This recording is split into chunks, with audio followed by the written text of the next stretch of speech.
भारत के लोग। संविधान की शुरुआत इन 4 शब्दों से होती है। सुनने में बहुत सीधे सरल लगते हैं, लेकिन अगर आप रुककर सोचे तो ये शब्द अपने आप में एक क्रांति है। बिल्कुल। ये किसी राजा का फरमान नहीं है, ना ही किसी भारी ताकत का कोई हुक्म। ये एक ऐलान है, एक ऐलान कि इस देश की कहानी अब यहाँ के लोग खुद लिखेंगे। तो आज हम इसी ऐलाननामे की गहराइयों में उतर रहे हैं, जिसे हम भारत के संविधान की उद्देशिका या प्रियम्बल कहते हैं। सही। हमारा इरादा सिर्फ इसके शब्दों का मतलब जानना नहीं है, बिल्कुल, बल्कि उसके पीछे की जो सोच थी, जो बहसें हुई, उस सपने को समझना है जिसे हमारे संविधान निर्माताओं ने देखा था। बिल्कुल। और देखिए, इस चर्चा को समझने का सबसे अच्छा तरीका है इसे कहानी की तरह देखना। अच्छा। हाँ, ये उद्देशिका आप कह सकते हैं 3 हिस्सों में कहानी सुनाती है। पहला हिस्सा, शक्ति किसके हाथ में है। दूसरा, उस शक्ति से हम कैसा देश बना रहे हैं। और तीसरा, जो सबसे जरूरी है, इस देश में रहने वाले हर नागरिक से क्या वादा किया जा रहा है। वाह, तो ये सिर्फ एक परिचय नहीं है, ये भारत के विचार का आप कह सकते हैं पूरा घोषणा पत्र है। तो चलिए कहानी के पहले हिस्से से ही शुरू करते हैं। शक्ति का स्रोत, हम भारत के लोग। ये सुनने में इतना स्वाभाविक लगता है कि हम शायद इसकी अहमियत भूल जाते हैं। सही बात है। उस वक्त के हिसाब से अगर देखें, जब देश रियासतों में ब्रिटिश हुकूमत में बटा हुआ था, तब ये कहना कि असली मालिक लोग हैं, ये कितना बड़ा कदम था। ये सिर्फ बड़ा कदम नहीं था, ये तो पूरे पावर स्ट्रक्चर को उलटना था। इसे किताबी भाषा में लोकप्रिय संप्रभुता या पॉपुलर सॉवरेनिटी कहते हैं, पर इसे आसान भाषा में समझें तो इसका मतलब था कि अब कोई वाइसरॉय, कोई राजा महाराजा या कोई विदेशी संसद, बिल्कुल, कोई ये तय नहीं करेगा कि भारत का भविष्य क्या होगा। ये हक पहली और आखिरी बार भारत की जनता को दिया जा रहा था। और दिलचस्प बात यह है कि उद्देशिका जहां से शुरू होती है वहीं पर खत्म होती है। इसके आखिरी शब्द हैं, एते द्वारा इस संविधान को अंगीकृत, अधिनियमित और आत्मार्पित करते हैं। ये 3 शब्द, अंगीकृत, अधिनियमित और आत्मार्पित, सुनने में तो काफी भारी लगते हैं। बिल्कुल है। चलिए इनको थोड़ा आसान बनाते हैं। हाँ प्लीज। अंगीकृत मतलब हम इसे अपनाते हैं, ये हमारा है। अधिनियमित मतलब हम इसे कानून का दर्जा देते हैं, ये सबसे ऊपर है। और आत्मार्पित मतलब हम इसे खुद को ही सौंपते हैं। एग्जैक्टली, ये एक सर्कल पूरा करता है। शक्ति जनता से निकली, संविधान बना और वापस जनता को ही सौंप दिया गया। मतलब मालिक भी हम और इस कानून के दायरे में रहने वाले भी हम। कमाल है। तो कहानी का पहला हिस्सा साफ है, शक्ति जनता में है। अब आते हैं दूसरे हिस्से पर। इस शक्ति से हम कैसा देश बना रहे हैं। उद्देशिका भारत के लिए 5 पहचान शब्द देती है। संपूर्ण प्रभुत्व संपन्न, समाजवादी, पंथ निरपेक्ष, लोकतंत्रात्मक गणराज्य। ये भारत का कैरेक्टर सर्टिफिकेट है एक तरह से। हाँ, कह सकते हैं। पहला शब्द है संपूर्ण प्रभुत्व संपन्न, यानी सॉवरेन। इसका सीधा मतलब है कि भारत अपने फैसले लेने के लिए पूरी तरह आजाद है। हम अपनी विदेश नीति, अपनी आर्थिक नीति सब खुद तय करेंगे। किसी दूसरे देश का हम पर कोई दबाव नहीं होगा। लेकिन यहाँ एक सवाल उठता है, आज की इस ग्लोबलाइज्ड दुनिया में जहां हम संयुक्त राष्ट्र के सदस्य हैं, WTO के सदस्य हैं, क्या कोई भी देश सच में 100% सॉवरेन हो सकता है? ये बहुत अच्छा सवाल है और इसका जवाब है नहीं। व्यवहार में तो कोई भी देश पूरी तरह अलग थलग रहकर काम नहीं कर सकता, लेकिन सॉवरेनिटी का असली मतलब है फैसले लेने का कानूनी अधिकार। अच्छा। हम किसी संधि में शामिल होते हैं तो अपनी मर्जी से होते हैं और उससे बाहर भी अपनी मर्जी से आ सकते हैं। हम पर कोई फैसला थोपा नहीं जा सकता। ये है संप्रभुता का असली सार। ठीक है, तो बाहरी दुनिया से हमारी आजादी हुई संपूर्ण प्रभुत्व संपन्न। अब देश के अंदर की बात करते हैं। अगला शब्द है समाजवादी। और हम जानते हैं कि ये शब्द और अगला शब्द पंथ निरपेक्ष, ये दोनों मूल उद्देशिका में नहीं थे, इन्हें तो बाद में जोड़ा गया। हाँ, और ये जानना बहुत जरूरी है, इन दोनों शब्दों को 1976 में 42वें संशोधन के जरिए जोड़ा गया था, जब देश में इमरजेंसी लगी हुई थी। बिल्कुल, और इसीलिए ये आज तक बहस का विषय भी है। समाजवादी शब्द को लेकर अक्सर लोगों को लगता है कि इसका मतलब है सरकार सब कुछ अपने कंट्रोल में ले लेगी, जैसा सोवियत संघ था। लेकिन सुप्रीम कोर्ट ने कई बार साफ किया है कि भारतीय समाजवाद का वो मतलब नहीं है। तो फिर भारतीय समाजवाद का मतलब क्या है? इसका मतलब है लोकतांत्रिक समाजवाद। इसका लक्ष्य है आय, प्रतिष्ठा और जीवन स्तर की जो असमानताएं हैं उनको कम करना। ये कहता है कि देश के संसाधनों का फायदा कुछ मुट्ठी भर लोगों को नहीं बल्कि समाज के हर तबके को मिलना चाहिए। ये गरीबी, भुखमरी, बीमारी को खत्म करने का एक वादा है। सही। और 1991 के आर्थिक सुधारों के बाद तो इसकी व्याख्या और भी बदल गई है। अब ये बाजार के साथ साथ एक मजबूत सोशल सेफ्टी नेट की बात करता है। तो आर्थिक बराबरी की बात हो गई, लेकिन भारत जैसे देश में जहां इतनी धार्मिक विविधता है, वहां बराबरी की बात धर्म के बिना अधूरी है। और शायद इसीलिए अगला शब्द पंथ निरपेक्ष इतना जरूरी हो जाता है। बिल्कुल। पंथ निरपेक्ष यानी सेक्युलर का मतलब ये नहीं है कि राज्य धर्म का विरोधी है। इसका मतलब है कि राज्य का अपना कोई धर्म नहीं है। राज्य की नजर में सभी धर्म बराबर हैं। हाँ, जैसे पाकिस्तान एक इस्लामिक रिपब्लिक है, ब्रिटेन का एक स्टेट रिलीजन है, लेकिन भारत का कोई राजकीय धर्म नहीं है। ये हर नागरिक को अपना धर्म मानने, उसका पालन करने और उसका प्रचार करने की पूरी आजादी देता है। और आखिर में इस हिस्से का सबसे मजबूत कॉम्बो लोकतंत्रात्मक गणराज्य, डेमोक्रेटिक रिपब्लिक। ये दो अलग अलग बातें हैं ना? हाँ, और दोनों ही बहुत जरूरी है।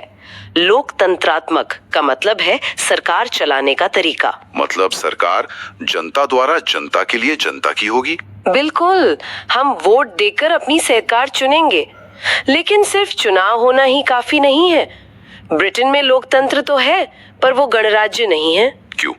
क्योंकि वहाँ का राष्ट्राध्यक्ष वो एक राजा या रानी होता है जो चुना नहीं जाता। एग्जैक्टली। और यही गणराज्य यानी रिपब्लिक का मतलब सामने आता है। गणराज्य का मतलब है कि देश का प्रमुख यानी हमारे राष्ट्रपति वंशानुगत नहीं होंगे, वो एक चुने हुए व्यक्ति होंगे। हाँ, और ये सिर्फ एक प्रतीकात्मक फर्क नहीं है। इसका गहरा मतलब है कि भारत में कोई भी नागरिक सैद्धांतिक रूप से देश के सर्वोच्च पद तक पहुंच सकता है। ये वंशवाद और खानदानी हुकूमत के विचार को जड़ से खारिज करता है। तो ये हो गई भारत की पहचान। अब आते हैं कहानी के तीसरे और सबसे अहम हिस्से पर। ठीक है, हमने जान लिया कि शक्ति जनता के पास है, देश की पहचान क्या है, लेकिन एक आम नागरिक के लिए इसमें क्या है? संविधान मुझसे और आपसे क्या वादा करता है? यहीं पर वो चार सुनहरे शब्द आते हैं: न्याय, स्वतंत्रता, समता और बंधुता। और ये उद्देशिका का दिल है। ये वो चार स्तंभ हैं जिन पर नागरिक अधिकारों की पूरी इमारत खड़ी है। पहला वादा है न्याय का। और देखिए, उद्देशिका सिर्फ न्याय कहकर नहीं रुकती। वो बताती है कि किस तरह का न्याय। हाँ, सामाजिक, आर्थिक और राजनीतिक। ये तीन तरह के न्याय क्यों? क्या न्याय सिर्फ न्याय नहीं होता? क्योंकि हमारे समाज की समस्याएं भी तीन स्तरों पर थीं। सामाजिक न्याय का मतलब है कि जाति, धर्म, लिंग, नस्ल के आधार पर कोई भेदभाव नहीं होगा। ये हजारों साल से चली आ रही छुआछूत जैसी सामाजिक बुराइयों पर सीधा प्रहार था। फिर आर्थिक न्याय का मतलब है कि अमीरी गरीबी के बीच की खाई को कम किया जाएगा। ऐसा ना हो कि देश की सारी दौलत कुछ ही लोगों के पास जमा हो जाए। और राजनीतिक न्याय मतलब हर वयस्क नागरिक को वोट देने का, चुनाव लड़ने का और सरकारी पद पाने का बराबर हक होगा। बिल्कुल। ये तीनों मिलकर ही सच्चे न्याय की तस्वीर पूरी करते हैं। न्याय के बाद दूसरा बड़ा वादा है स्वतंत्रता यानी लिबर्टी का। विचार, अभिव्यक्ति, विश्वास, धर्म और उपासना की स्वतंत्रता। ये लाइन पढ़ते हुए ही एक आजादी का एहसास होता है। और ये लोकतंत्र की आत्मा है। विचार और अभिव्यक्ति की स्वतंत्रता के बिना आप सरकार से सवाल नहीं कर सकते, उसकी आलोचना नहीं कर सकते। इसके बिना प्रेस आजाद नहीं हो सकता। सही बात है। लेकिन यहाँ एक दिलचस्प बात है। उद्देशिका में दी गई ये स्वतंत्रताएं ये असीमित नहीं है। मतलब? मेरी बोलने की आजादी वहाँ खत्म हो जाती है जहाँ से किसी और की नाक शुरू होती है। कुछ वैसा ही संविधान के मौलिक अधिकारों वाले हिस्से में बताया गया है कि इन स्वतंत्रताओं पर देश की सुरक्षा, पब्लिक ऑर्डर, नैतिकता जैसे कारणों से वाजिब रोक लगाई जा सकती है। तो एक संतुलन बनाने की कोशिश है। हाँ, व्यक्ति की आजादी और समाज की जरूरत के बीच। और स्वतंत्रता के बाद तीसरा वादा है समता यानी इक्वालिटी का। उद्देशिका कहती है प्रतिष्ठा और अवसर की समता। मुझे अवसर की समता तो समझ आता है कि सबको बराबर मौके मिले, लेकिन ये प्रतिष्ठा की समता क्या है? स्टेटस की इक्वालिटी। इसका मतलब है कि जन्म के आधार पर कोई किसी से ऊंचा या नीचा नहीं होगा। कानून की नजर में एक प्रधानमंत्री और एक आम नागरिक बराबर हैं। हमारे समाज में जो राजा साहब और नवाब साहब जैसी उपाधियां थी, संविधान ने अनुच्छेद 18 के जरिए उन सबको खत्म कर दिया। ये है प्रतिष्ठा की समता। और अवसर की समता ये सुनिश्चित करती है कि सरकारी नौकरियों और शिक्षा में सबको बराबर मौका मिले। बिल्कुल, और इन दोनों को मिलाकर ही सच्ची बराबरी हासिल हो सकती है। और अब चौथा और आखिरी वादा, बंधुता, फ्रेटर्निटी। ये शब्द बाकियों के मुकाबले ज्यादा भावनात्मक लगता है, ज्यादा मुलायम लगता है, भाईचारा। शायद ये सबसे जरूरी भी है। डॉक्टर अंबेडकर ने संविधान सभा में कहा था कि स्वतंत्रता और समता तब तक बेमानी है जब तक उनके साथ बंधुता न हो। बंधुता का मतलब सिर्फ भाईचारा नहीं है। उद्देशिका बताती है कि बंधुता क्यों चाहिए। दो चीजों को सुनिश्चित करने के लिए, पहला व्यक्ति की गरिमा और दूसरा राष्ट्र की एकता और अखंडता। हाँ, ये एक बहुत गहरा कनेक्शन है। जरा सोचिए, ये दोनों एक ही सिक्के के दो पहलू हैं। जब तक हम हर एक व्यक्ति की गरिमा, उसकी इज्जत का सम्मान नहीं करेंगे, तब तक सच्चा भाईचारा नहीं बन सकता। और जब तक नागरिकों में यह भाईचारा नहीं होगा, तब तक भारत जैसा विविध देश एक और अखंड नहीं रह सकता। तो बंधुता वो गोंद है जो एक व्यक्ति की इज्जत को राष्ट्र की एकता से जोड़ती है। इस सब के बाद उद्देशिका हमें एक तारीख पर लेकर आती है। आज तारीख 26 नवंबर 1949 ई। ये सिर्फ एक तारीख नहीं है, ये एक मंजिल है। बिल्कुल, ये 2 साल 11 महीने और 18 दिन की कड़ी मेहनत, बहस और सपनों का नतीजा थी। इसी दिन संविधान सभा ने संविधान को अपनाया था। हालांकि ये पूरी तरह से लागू तो 26 जनवरी 1950 को हुआ, जिसे हम गणतंत्र दिवस के रूप में मनाते हैं। सही, लेकिन यहाँ एक और बहुत महत्वपूर्ण बात है जिसे अक्सर लोग नहीं जानते। कई सालों तक ये बहस चलती रही कि क्या उद्देशिका संविधान का हिस्सा है भी या नहीं। अच्छा, ये भी एक सवाल था। मुझे लगा ये तो जाहिर सी बात है। बिल्कुल नहीं। शुरू में सुप्रीम कोर्ट का मानना था कि ये संविधान का हिस्सा नहीं है, लेकिन 1973 में ऐतिहासिक केशवानंद भारती केस में सुप्रीम कोर्ट ने अपना फैसला पलट दिया। और क्या कहा? उन्होंने कहा कि उद्देशिका न सिर्फ संविधान का हिस्सा है, बल्कि ये संविधान के मूल ढांचे यानी बेसिक स्ट्रक्चर का हिस्सा है। इसका मतलब है कि संसद संविधान में कुछ भी बदल सकती है, लेकिन वो उद्देशिका में दिए गए इन मूल सिद्धांतों को नहीं बदल सकती। इसने उद्देशिका को एक तरह से अमर बना दिया। तो इन सब का क्या मतलब है? इस पूरी चर्चा को अगर हम समेटें तो उद्देशिका हमारे संविधान की जन्म कुंडली जैसी है।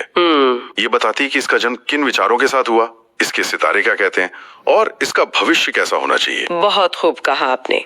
ये सिर्फ एक दस्तावेज नहीं, एक पैमाना है। देश में बनने वाला हर कानून, सरकार की हर नीति, उसे इस पैमाने पर तौला जाना चाहिए कि क्या ये कानून न्याय, स्वतंत्रता, समता और बंधुता को बढ़ाता है या कम करता है। बिल्कुल, क्या ये व्यक्ति की गरिमा और राष्ट्र की एकता को मजबूत करता है? ये वो सवाल हैं जो उद्देशिका हमें एक सजग नागरिक के तौर पर लगातार पूछने के लिए प्रेरित करती है। ये हमें याद दिलाती है कि आजादी एक मंजिल नहीं, एक सफर है और उद्देशिका उस सफर का नक्शा है। एक ऐसा नक्शा जो हमें रास्ता दिखाता है कि हमें कहाँ जाना है। ये आदर्शों का एक समूह है जिन्हें हम शायद अभी तक पूरी तरह से हासिल नहीं कर पाए हैं, लेकिन जिनकी ओर बढ़ते रहना ही एक गणराज्य के तौर पर हमारी जिम्मेदारी है। चलिए, तो श्रोताओं को एक विचार के साथ छोड़ते हैं। उद्देशिका व्यक्ति की गरिमा और राष्ट्र की एकता, इन दोनों को सुनिश्चित करने की बात करती है। आज के दौर में हम इन दो महान आदर्शों के बीच संतुलन कैसे बनाते हैं? क्या ये हमेशा एक दूसरे के साथ चलते हैं या कभी-कभी इनमें टकराव भी होता है? जब व्यक्ति का अधिकार राष्ट्र हित के सामने आता है, तो हमारा संविधान हमें क्या रास्ता दिखाता है? ये एक ऐसा सवाल है जिसका जवाब ढूंढना ही भारतीय लोकतंत्र का निरंतर चलने वाला प्रयोग